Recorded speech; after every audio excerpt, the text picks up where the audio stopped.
خبر شامل کرتے ہیں انٹرنیشنل پاکستان آرائن نیوز کے ڈپٹی بیورو چیف کراچی میاں واحد عمران سے۔ حنا آفریدی والدہ کے ذکر پر آبدیدہ مداح بھی جذباتی ہو گئے۔ ماں کو بھولنا کسی کے لیے بھی ممکن نہیں۔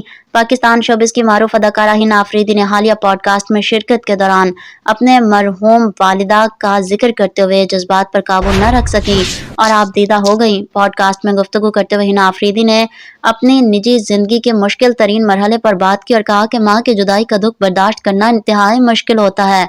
ان کا کہنا تھا کہ ماں کو بھولنا کسی کے لیے بھی ممکن نہیں، کیونکہ جب وہ زندہ ہوتی ہیں تو انسان کو یہ اطمینان ہوتا ہے کہ پیچھے کوئی ہے جو ہر وقت حفاظت اور خیر کی دعا کر رہا ہے۔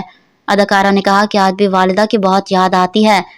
والدہ کی موجودگی انہیں سکون اور حوصلہ دیتی تھی، لیکن اب انہیں اندر سے خوف سا محسوس ہوتا ہے۔ حنا آفریدی نے کہا کہ اکثر والدہ سے کہا کرتی تھیں کہ آپ بیمار نہیں ہیں، مگر جب ان کا انتقال کی خبر ملی تو میں مکمل طور پر خاموش ہو گئی۔